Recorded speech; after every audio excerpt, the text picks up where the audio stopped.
Ako si Concepcion Logroño Tiro, 50 anyos, naay unom ka mga anak, ug nagpuyo sa Pulang Bato, Cebu City.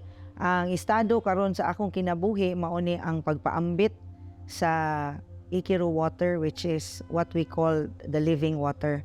Ug usab ang kaning atoang produkto karon amo na pod ning gipaambit labi na gyud sa mga daycare centers diri sa Cebu City. 83 barangays na gyud ang among nasulod ani.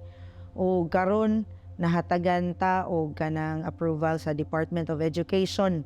Region 7 pa gyud wa ang anga, Bohol, Cebu ug Negros nga masud nato ang tanan nga mga schools, public and private schools para atong ipaambit kung unsa di ay ang health awareness using the water.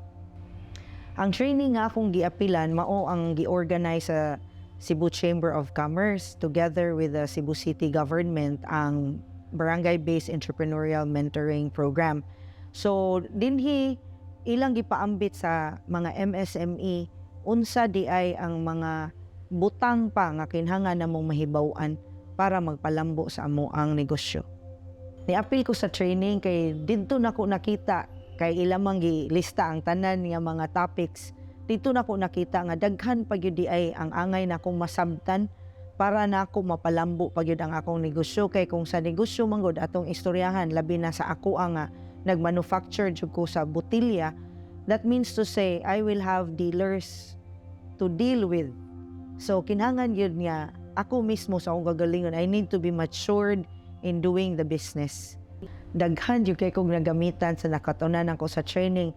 Dili lang nakatunan sa training ang mga topics, kundi ang mga tao usab nga involved ato during the trainings. Usa na ana si Sir Ray Kaluoy nga iyahag yung gipaambit ang iyang kinabuhi ug giunsa niya nga nidako gyud ang iyang negosyo. Ug ang uban pa nga mga mentors ato pod, daghan kaayo sila nga nahatag namo nga mga experiences nila nga dili nato makuha sa libro pero ato ang natagamtam tungod sa ilahang pagpaambit niini. Ug usa na pud ana ang mga training nga gipanghatag nila labi na gyud tong usaon nimo nga kinahanglan imuha yung isuwat tanan nga mga panghitabo sa imong negosyo para makita nimo kung unsa di ay ang anghay pa nimo nga ipalambo.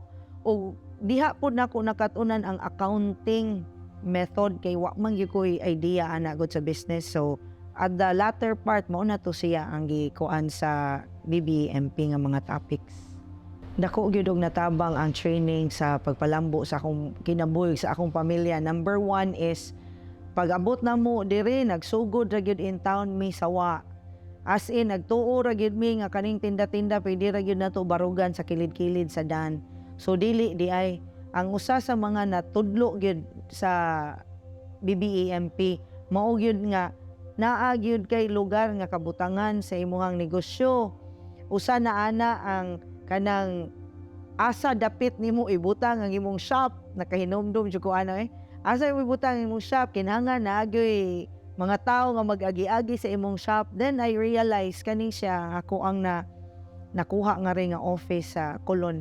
I realize nga naa diri ang mga tao labi na gyud ang mga kanang mga sama nato no nga kanang wala nagpuyo atong mga subdivisions ang mga tao in our everyday life.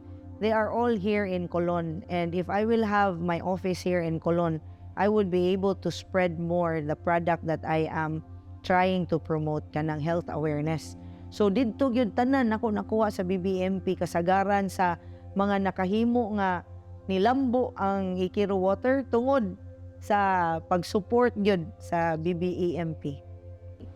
Ang ako yung ikapadangat nila no, number 1 is dili gyud sayon ang magnegosyo. Number 1, di yun na sayon. Kinhangan yun nga daghan yun ka og lamda gali. Kay usa na ani no ang gihimo sa BBEMP. Lamdag gyud to namo nga mao di ay ni ang dapat natong buhaton. Unya kung dili ta mo apil og mga ingon ani nga training, nagtuo ta nga atong gibuhat sa atong negosyo mao na to. Basta lang maka hala na natay kita, na natay profit, mao na to. Dili di ay daghan pa gyud ay tag-angay nga makatunan. Labi na ang mga mentors nga kuha sa Cebu Chamber of Commerce and Industry. Ang ila pa yung gipanguha kato pa yung mga nindot na kaayo nga mga negosyante. nga naanay mga libro nga na-produce inana ba, so they have all the experience that they can share to us. So mo ginay ako ang ikasulti pod kung naagay opportunity kamo diha maski pag naninda o ganang unsa ni kanang mangga santol nga naa diha kilid-kilid sa dalan o ganang mga fishball, I encourage you lahi ra gyud og naa gyud mga mentors nga muhatag sa ilahang ideas, sa ilahang experiences diha nimo. Naa gyud ko ikahatag nga pasalamat, dakong pasalamat sa Cebu Chamber of Commerce and Industry ug sa Cebu City Government.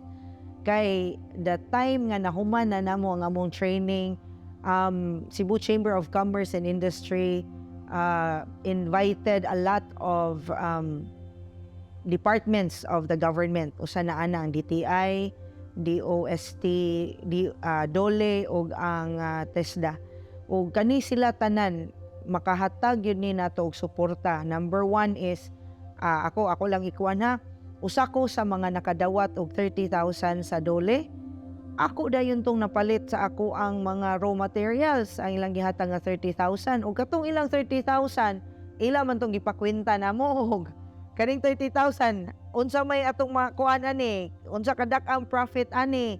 Tagaan mi nila og format dito is kayo naman day kainis nga tanan. So dito na ako nakita nga it goes a long way good ang mga katong 30,000 nga gihatag sa government.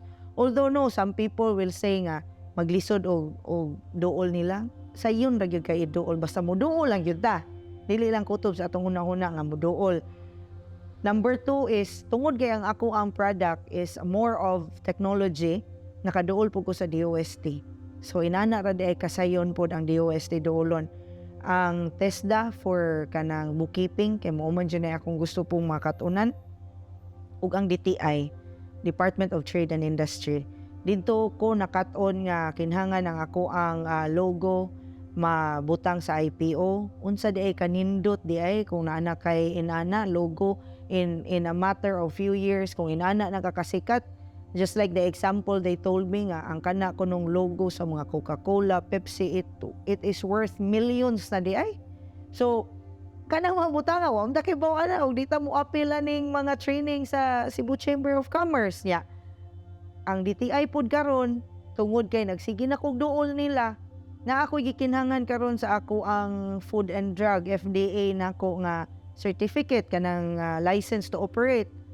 Karon ang DTI pod mo ini tabang nako. So mo nang nagpasalamat jud ko og dako sa Cebu Chamber of Commerce and Industry together with the Cebu City Government. Thank you so much and God bless.